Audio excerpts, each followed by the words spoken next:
el papel graficar el sistema eléctrico de conducción. Básicamente, el sistema eléctrico del corazón está dividido por varias estructuras. La primera es un nodo, se llama nodo sinusal o nodo sinoatrial, que tiene unas células que se denominan células P. El nodo sinusal es una estructura donde se origina en forma normal, en forma habitual, ese impulso eléctrico que genera la activación del corazón. Y por eso lo llamamos como marcapaso principal. Tiene una forma como de elipse, es una forma como de una coma. Y se localiza en la aurícula derecha, sobre la porción anterolateral de la unión con la vena cava, o sea que está cerquita a la entrada de la cava superior. Es grande, mide más o menos de 1 a 2 centímetros de longitud por medio centímetro de ancho, aproximadamente. Cuando se hacen disecciones en el laboratorio y se hacen tinciones para buscarlo, se identifican algunas células importantes, se llaman células P, P en inglés de pacemaker o de marcapaso. Y es muy importante que recuerden que aproximadamente el 55% de las veces su irrigación está dada por la arteria coronaria derecha y aproximadamente un 45% por la circunfleja. La circunfleja rama de la arteria coronaria izquierda, una de las ramas que tiene. Ese aspecto es fundamental y fisiopatológicamente es muy importante porque muchos de los infartos de compromiso de la arteria coronaria derecha van a generar frecuencias cardíacas lentas precisamente por falta de irrigación del nodo sinusal. Entonces, lo que se sabe es que estas células marcapasos se despolarizan solas y esas células generan precisamente una despolarización que va luego a generar conducción a través de las aurículas inicialmente para que haya contracción auricular. La forma en la que viajan es muy discutible. Algunos piensan que se da por toda la pared de la aurícula, porque las vías internodales es muy difícil en tejidos o en estudios histológicos de poderlas demostrar. Sin embargo, hay otros que hablan de la presencia de unas vías internodales, que son estas, o fascículos internodales. Los fascículos internodales son controversiales, como les digo, porque algunos dicen que no son fascículos, que es toda la pared libre. Sin embargo, han sido descritos por muchos investigadores con bases muy firmes, otros lo han negado, como el doctor Vallés de Luna, que genera o tiene una cosa que se llama el síndrome de Vallés, bien interesante, donde muestra bloqueos interauriculares. Es un tema muy avanzado. Y con relación a esto, la descripción clásica había dicho que habían algunos fascículos que tenían algunas divisiones. Entonces, en general, hay un fascículo anterior que se divide en dos. Una rama hacia la aurícula izquierda, que se llama el haz de Bachmann, la cual lleva el impulso eléctrico para despolarizar la aurícula, y la otra rama se dirige hacia abajo hasta encontrar el nodo aurículo-ventricular. Hay un fascículo intermedio que se denomina el fascículo de Wenckebach, que después de originarse del nodo sinusal se dirige por detrás hacia la vena cava superior y se hace una incurvación hacia adelante descendiendo por el septum interauricular hasta alcanzar el nodo auriculoventricular, o sea que también converge hasta el nodo auriculoventricular, o sea que van dos, el haz de Bachmann, el haz de Wenckebach. Hay uno muy importante que es el fascículo internodal posterior, que se denomina el haz de Torel, que desciende por detrás de las fosas o del agujero oval, que es el remanente embrionario que hubo algún día en la comunicación interauricular, ese agujero oval que se cierra en general, y desciende por detrás de la fosa oval antes de terminar en el nodo auriculoventricular. O sea que tres de ellos son los que terminan en el nodo auriculoventricular: el haz de Bachmann, el haz de Wenckebach y el haz de Torel. En la actualidad se acepta que existen vías de conducción internodales de tipo preferencial, condicionadas por espacios sin tejido muscular. Entonces, ¿por qué se dan cuenta? Porque cuando en el microscopio encuentran que hay células no contráctiles, que parecen ser tejidos especializados de conducción, y por eso es que se cree que hay estas vías internodales. Vuelvo y les insisto, la teoría clásica defiende esas tres vías de forma estricta. Sin embargo, la teoría actual parecería demostrar que todo el tejido auricular es el que conduce la energía hacia el haz auriculoventricular, o sea, el nodo auriculoventricular, para que luego a partir de este se pueda llevar a cabo la contracción o la conducción para los ventrículos. Entonces, si nosotros somos estrictos y regresamos, lo primero que va a ocurrir como consecuencia del ciclo cardíaco va a ser la despolarización del nodo sinusal, que o por la pared libre auricular o por las vías internodales, como ustedes quieran, se va a generar la contracción de la aurícula derecha y la aurícula izquierda, generando el paso, por supuesto, de la sangre hacia los ventrículos, y va a generarse un retraso en la conducción de energía por parte del nodo aurículo-ventricular, para que luego a través del tronco común de las de His y por supuesto de los fascículos o de las ramas de las de His hasta las fibras de Purkinje genere la contracción final. Entonces, eso es lo que sigue a continuación. Hablemos un poco del nodo auriculoventricular. Este nodo está localizado en el subendocardio, hacia el lado derecho del septum interauricular, por encima del anillo valvular tricuspideo, cerca a la hoja septal, a la hoja que está cerca al septum, y próximo a la desembocadura del seno coronario. El nodo auriculoventricular está compuesto por células transicionales, en su mayoría en menor cantidad por células P, o sea que no tiene tantas células P como el nodo sinusal, para que por supuesto este no sea el que mantenga el comando del ritmo. El comando del ritmo lo esperamos que sea o que se origine a partir del nodo sinusal. Entonces encontramos además de él algunas células de Purkinje adicionalmente. Estas células del nodo B se encuentran entremezcladas, dando un aspecto de red entre ellas. Y aunque algunos autores han negado la propiedad de automatismo, ellos piensan que el nodo auriculoventricular no tiene automatismo, pues se ha demostrado en algunos casos que cuando hay disfunción del nodo sinusal, el que luego llega a participar y a ser el responsable de los latidos cardíacos, va a ser sin ninguna duda el nodo auriculoventricular a una menor velocidad, pero definitivamente también responde. También se ha demostrado que tienen potenciales de acción en la respuesta lenta, que hace lógico pensar pues que sí posee esta actividad. Cuando nosotros lo revisamos con detalle, nos hemos dado cuenta que hay dos vías, que se tiene dos vías, que las vamos a ver más adelante: una vía rápida, que es una vía alfa, y una vía lenta, que es una vía beta, por la cual se genera el paso, de todas maneras lentificado de la conducción, para generar lo que ya habíamos dicho: despolarización de las aurículas, para darle tiempo que se llenen los ventrículos y que la contracción auricular y ventricular no sea simultánea. Eso es lo que queremos. Entonces, básicamente, de eso se trata el nodo auriculoventricular. Después del nodo auriculoventricular sigue el tronco común de las de His. El tronco común de las de His también en algún momento podría ser el originador de ritmos. Entonces, en el haz de His, el nodo auriculoventricular se continúa por su parte distal con el haz de His, el tronco común del haz de His. Cuando en forma macroscópica es difícil definir sus límites, no se sabe muy bien desde dónde hasta dónde arranca o dónde termina. Básicamente, es muy difícil saber dónde termina el nodo y dónde sigue el tronco común del haz de His, porque son células o tejido muy parecido.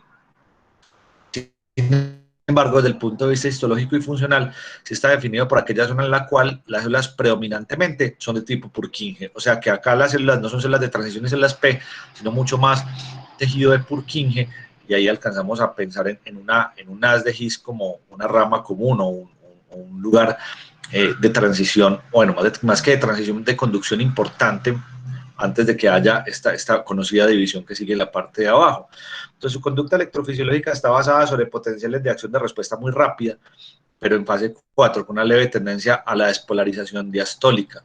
Es importante recordar que la irrigación de las de His está dada por la arteria del nodo auriculoventricular, que generalmente está dada por la primera arteria septal anterior, generalmente rama de la descendente anterior y o de la descendente posterior.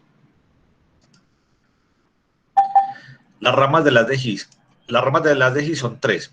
Realmente hay un tronco principal izquierdo. Alejoso está a la derecha. A la derecha no. Todo lo que en el paciente veamos que parece a la derecha y a la izquierda lo estamos mirando de frente. Y si lo estuviéramos mirando de frente, esta sería la izquierda y esta sería la derecha. Entonces, hay un tronco común o una rama común izquierda de las de His y hay una rama derecha de las de His. La rama izquierda, a su vez, se divide en dos fascículos: un fascículo antero superior, que es el más delgado, y el inferior se llama el postero inferior, que se dirige en sentido posterior hasta llegar al músculo papilar posteromedial, donde origina también la red de Purkinje posterior e inferior, y que tiene una doble irrigación coronaria, derecha y descendente posterior, gracias a Dios, porque obviamente es el encargado de la despolarización de una gran parte del ventrículo izquierdo. El asunto de la creación, como ustedes lo quieran, o de la evolución, si así lo quieren llamar, es bastante sabia, entendiendo que el ventrículo izquierdo es muy importante, porque finalmente el gasto cardíaco sistémico depende del ventrículo izquierdo, pues tiene dos fascículos importantes, no depende de un solo fascículo, entonces no depende de como el derecho de una rama completa que va a través de la trabécula septomarginal, que es esta rama derecha, sino que hay una rama izquierda que se divide a su vez en dos fascículos, una antero inferior y un posterior, un antero superior y un posterior inferior, que le van a dar obviamente toda eh, la capacidad de contraerse a ese ventrículo izquierdo. Y finalmente, las fibras de Purkinje, que tienen la capacidad de llegar hasta los últimos rincones del ventrículo para generar, obviamente, la despolarización, que es el fenómeno que nosotros queremos cuando estamos llevando a cabo el proceso fisiológico. Entonces, hay una cosa que conocemos como el ciclo cardíaco normal, y que tiene varias cosas importantes en términos de relajación y contracción de las fibras. El corazón está muy bien diseñado, pero cuando parte de este aparato eléctrico se daña, pues las cosas pueden salir mal. Entonces, pueden haber enfermedades del nodo sinusal. Esas enfermedades enlentecen el corazón. Pueden haber enfermedades del nodo auriculoventricular, ya sea que se genere bloqueo o que este permita el paso rápido de la conducción y se generen taquicardias. Pueden haber enfermedades del tronco común de las de His y de las ramas de las de His, donde se pueden haber o generar bloqueos interventriculares, y pueden haber enfermedades de las fibras de Purkinje, como el aumento del automatismo que genere contracciones ventriculares prematuras o extrasístoles, que las vamos a estudiar con todo detalle. Esto es lo que conocemos del sistema eléctrico de conducción, y esto es lo que conocemos como un ritmo normal. ¿Qué es lo que ocurre acá? Vamos a verlo paso por paso para poder entender cómo se relaciona esto con el electrocardiograma, por supuesto, para que podamos entender todos los detalles. Entonces, ¿qué es lo que ocurre? El corazón estando en reposo, el primer fenómeno que ocurre es que las células P que se originan o que están en el nodo sinusal, se van a despolarizar. Esta despolarización empieza a viajar o por la pared libre de la aurícula o por las vías internodales. Cualquiera de las dos va a ser una válida. Lo que nosotros observamos acá arriba es el tejido auricular, y esto que ven acá gris se llama el anillo valvular. Es un esqueleto valvular fibroso, y la única posibilidad en términos generales y fisiológicos es que la comunicación entre las aurículas y los ventrículos se haga a través del nodo auriculoventricular y el tronco común de las de His. Entonces, estamos generando esa despolarización que en este momento lentamente está viajando por las vías internodales. Y ahí la contracción auricular y el viaje por las vías internodales se va a ver representado en el electrocardiograma por la onda P del electrocardiograma, que para nuestro caso específico en la derivada de 2 va a ser positiva. Vamos a continuar, vamos a continuar, vamos a continuar, vamos a continuar, y la energía llega hasta el nodo auriculoventricular. En el nodo auriculoventricular va a haber esta rayita muy pequeña que está después de la P y antes del inicio del QRS. Esa rayita o paso por el nodo auriculoventricular es la garantía de que la contracción auricular y ventricular no sea simultánea. Yo no puedo permitir que las aurículas y los ventrículos se despolaricen y se contraigan a la vez, porque yo necesito que las aurículas llenen los ventrículos para que los ventrículos, luego de la despolarización y posterior contracción, puedan eyectar la sangre a través de los tractos de salida y mandarlo hacia el circuito sistémico y hacia el circuito pulmonar, de acuerdo hacia el caso para la aurícula, perdón, para el ventrículo izquierdo, para la circulación sistémica, para el ventrículo derecho, para la pulmonar. Después de que la energía ha estado pasando por ese peaje, que podríamos llamarlo de esa manera, se va a ir por el tronco común de las de His, luego por los fascículos de las de His, y luego va a llegar a las fibras de Purkinje, donde se va a generar la despolarización del ventrículo. Muchachos, el ventrículo empieza a despolarizarse desde el ápice, desde la parte inferior. Eso se llama una contracción isovolumétrica, y lo que va a hacer es, más o menos, como ustedes ven, los ventrículos tienen forma de V, y lo que se hace va a ser exprimirlos. Entonces tiene que contraerse desde abajo para poder sacar la sangre. Si la despolarización fuera desde arriba, la sangre no saldría, no se podrían exprimir los ventrículos, y por supuesto no tendríamos un buen gasto cardíaco. Entonces la contracción isovolumétrica garantiza que los primeros lugares de donde hay despolarización sea de los ápices, para luego seguir hacia la parte superior y generar una despolarización completa. Posterior a la despolarización del ventrículo, la onda T representa la repolarización del ventrículo. Entonces, eso es lo que ocurre. Una pregunta que sería importante para hacer es, bueno, Alejo, usted nos acaba de explicar claramente que la onda P corresponde a la despolarización de las aurículas, donde podemos ver la despolarización que se da a través de la conducción o de las vías internodales o a través de la pared libre, cualquiera de las teorías que sean las que crean. Luego, hay un retraso en la conducción dado por el nodo auriculoventricular y el sistema His-Purkinje, para que posteriormente haya una despolarización del ventrículo representada por el QRS, para que después se demuestre una repolarización del ventrículo en la onda T. Alejo, ¿y dónde está la repolarización de las aurículas? Excelente pregunta. La repolarización de las aurículas no se alcanza a observar porque suele quedar detrás de la repolarización ventricular, de la despolarización ventricular, perdón, porque es de mucho mayor tamaño, es de mucha mayor magnitud, y no se alcanza a observar. No se alcanza a observar. Así que la repolarización de las aurículas no se ve. En el electrocardiograma no está manifiesta porque queda detrás de la ventricular. Esa es la característica básica de cómo se observa un electrocardiograma normal, o cómo es la representación de un electrocardiograma normal en un paciente, visto desde más o menos la dinámica conceptual de la fisiología. Y eso es lo que más o menos tenemos considerado que deberíamos entender. Entonces, necesito una tarea para la próxima clase. Ustedes verán si me la entregan o no me la entregan, porque a mí no me sirve, yo se lo tengo muy claro. La tarea es que yo necesito que ustedes dibujen, no necesito que lo bajen, a mí no me sirve que lo bajen, a mí no me sirve que lo, a mí no me sirve que lo impriman, a mí necesito es que lo dibujen. ¿Cómo se ve un electrocardiograma normal en cada una de las derivadas? ¿Cómo se ven D1, en D2, en D3, en ABL, en ABR, en ABF, en D1, en D2, en D3, en D4, en B4, B5, B1, B2, B4, B5 y B6?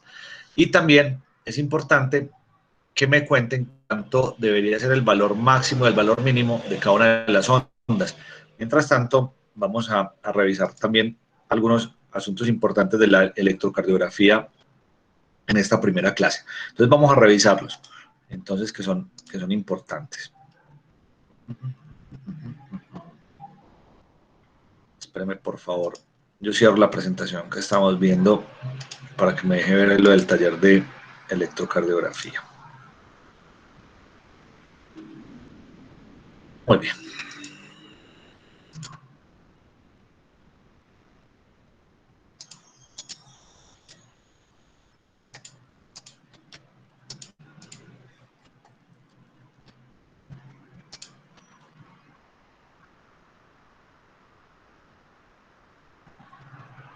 Muchachos, hasta ahora es claro.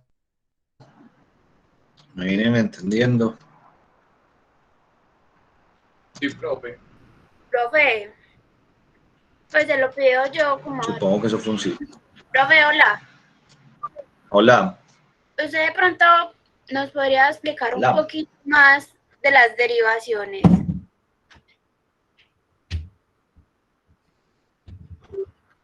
Eso lo vamos a ver con todito el detalle. Toditico. Gracias. Vamos a verle. Muy bien. El electrocardiograma, entonces, es el registro gráfico de los potenciales eléctricos producidos por el corazón. no es un registro de la actividad mecánica, solo de la actividad eléctrica. Bien sabido, en el corazón tenemos 4 tipos de células. Algunas células, como las células P, que tienen función de marcapaso y que, como bien ya lo habíamos dicho, las encontramos en el nodo sinusal y en el nodo auriculoventricular. Hay unas células que se llaman células transicionales, que son unas células que tienen una estructura intermedia entre células P y células de Purkinje, que no son ni lo uno ni lo otro. Las podemos encontrar en algunas partes del miocardio, en el nodo sinusal, en el auriculoventricular y en las de His. En el sinusal menos, en el auriculoventricular más, y en las de His hay muchas más. Hay células de Purkinje que están alrededor del nodo sinusal, auriculoventricular y las de His, y generalmente sirven de enlace entre todos los nodos y el miocardio, y tiene una velocidad de conducción más rápida. Y los miocardiocitos, que son células contráctiles. Esos son los 4 tipos de células que tenemos en nuestro corazón. Una vez más, este es el sistema de conducción intrínseco del corazón, que tiene un nodo sinusal, que tiene 3 fascículos, un fascículo grande que va hacia la izquierda, que las de Bachmann, y las de Torell y las de Wenckebach, una nodo auriculoventricular, que a su vez tiene un tronco común de las de His, que se divide en una rama y fascículo anterior superior y uno posterior inferior. Y esa es la división del sistema eléctrico. Así se nota y así se describe, con las vías internodales y con los fascículos. Entonces, acá les tengo una pregunta bien interesante. En esta gráfica, vamos a ver qué tan concentrados están. En esta gráfica, al sistema eléctrico de conducción le hace falta algo. ¿Qué le hace falta?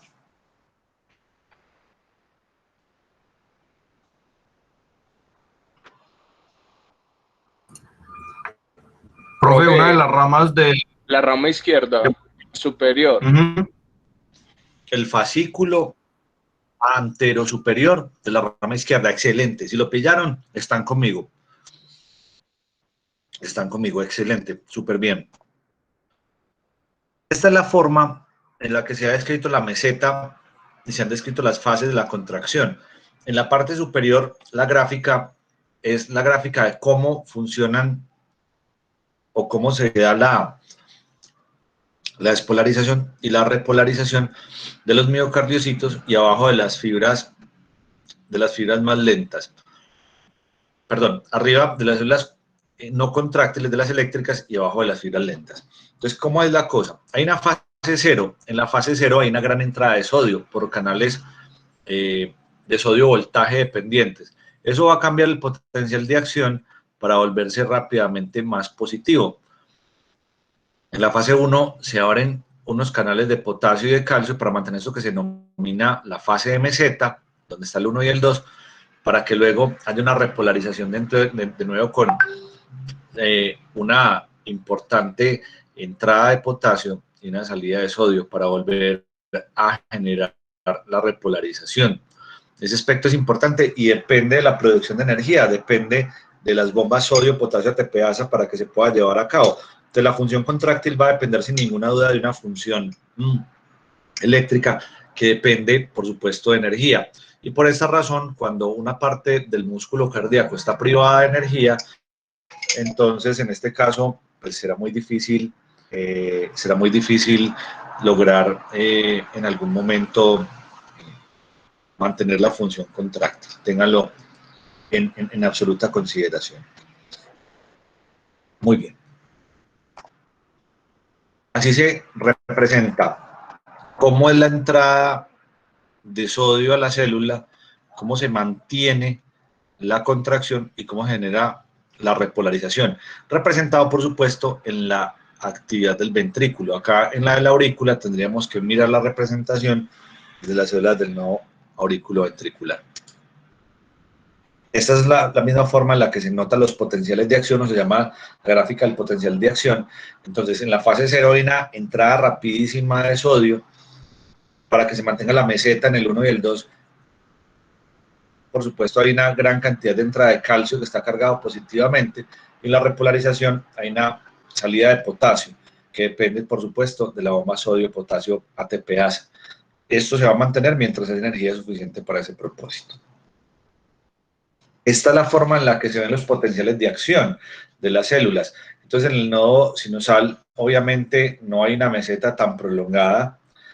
En el tejido auricular, la meseta es cortita. El nodo auriculoventricular se parece mucho al nodo sinusal, si ustedes lo alcanzan a ver de naranjado.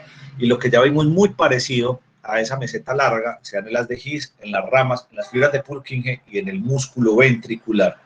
Entonces, eso es bien particular. En la parte de abajo, en el electrocardiograma, pues observamos los potenciales de acción de las células de acuerdo a la fase del ciclo cardíaco, donde están involucradas. En el origen del impulso está el nodo sinusal o sinoauricular. Por supuesto, en la generación y la contracción auricular va a estar el tejido auricular y las fibras internodales. En esa pausa propia que hay va a estar involucrado el nodo auriculoventricular y obviamente el tronco común de las de His. Las de His y las ramas en la parte de la conducción y las fibras de Purkinje de la misma manera en el inicio de la conducción, y el músculo ventricular propiamente dicho va a estar entre toda la despolarización dada por el QRS y las ondas T. Ese es más o menos el fenómeno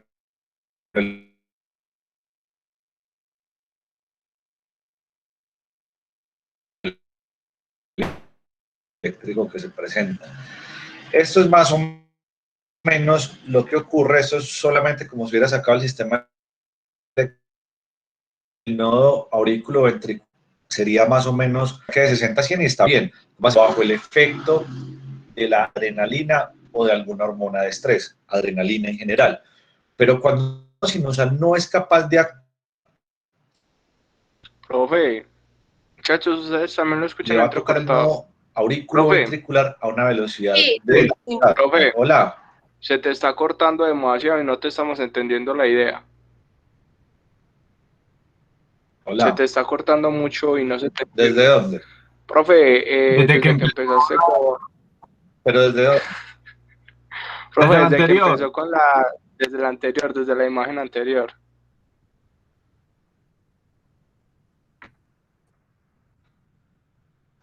Lo que les estaba diciendo en esta imagen era cómo era la representación de los potenciales de acción de acuerdo a las células. Entonces, los potenciales de acción de las células de conducción y de las células de producción de energía es mucho más corto, mientras que el de las células contráctiles Profe, sigue igual. es muchísimo más largo. Tiene forma, por supuesto, en el electrocardiograma. Hola. Profe, sigue igual, muy intermitente y Hola. se te va a ratos, o sea, se te va por palabras, entonces no te entendemos la idea general.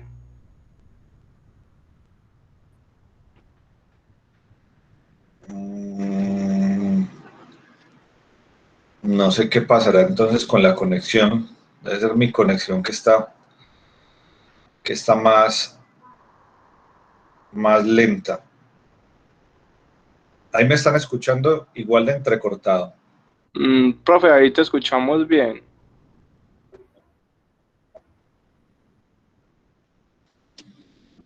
Vamos a intentar.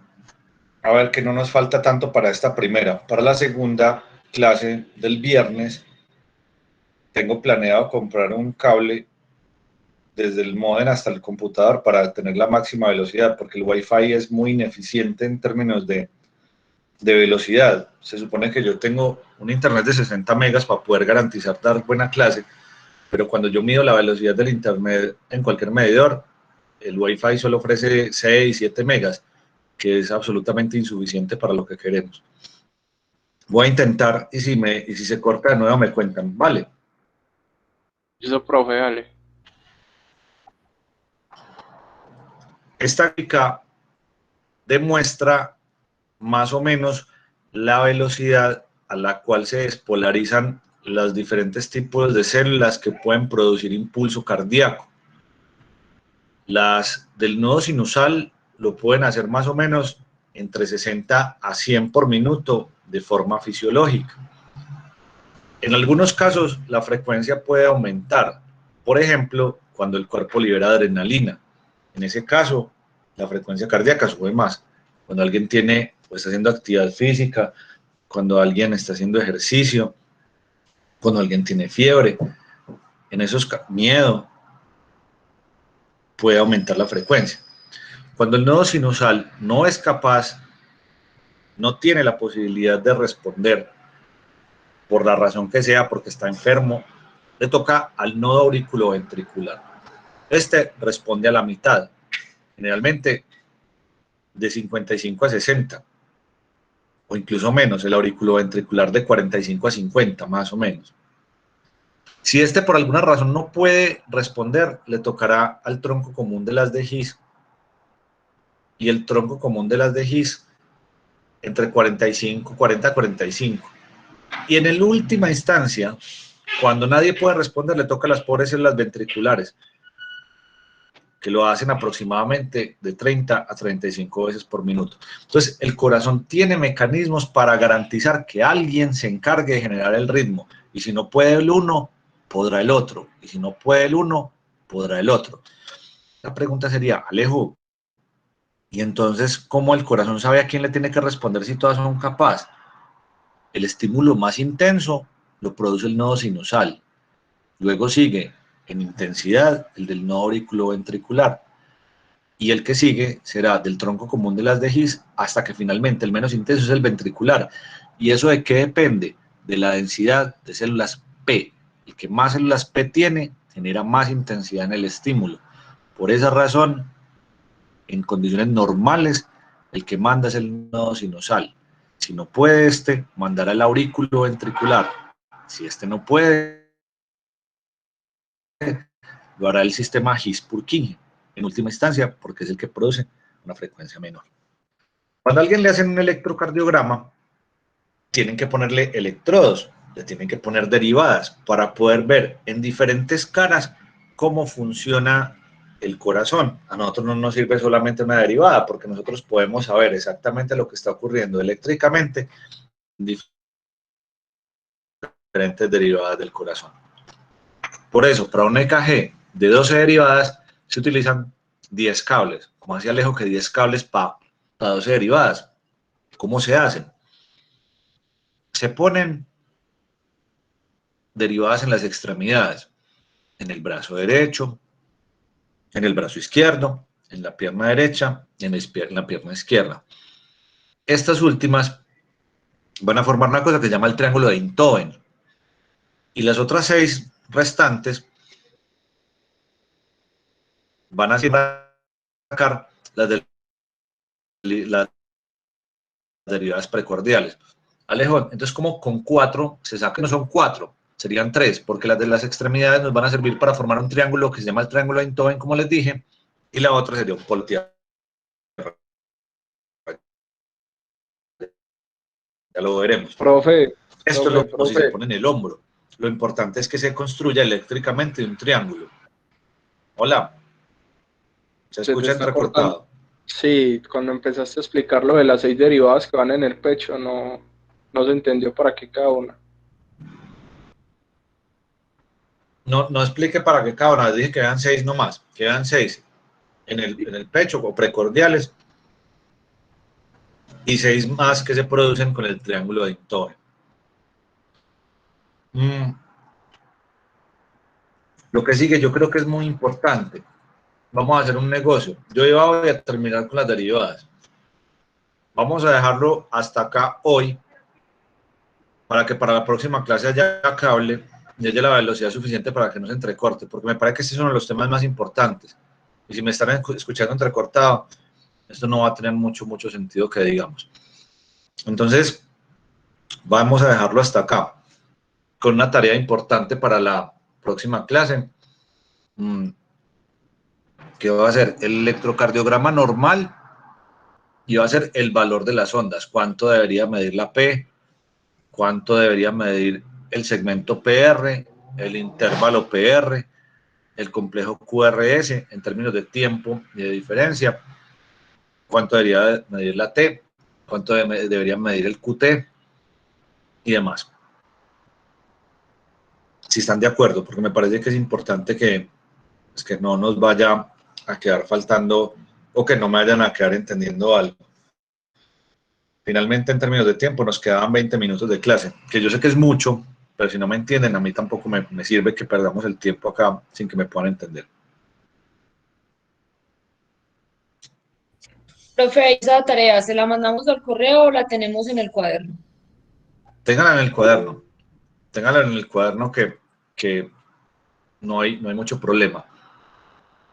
Para antes de la próxima clase, ya tengo que calificar, vamos a montarle las notas, terminar de calificar lo que me mandaron de la primera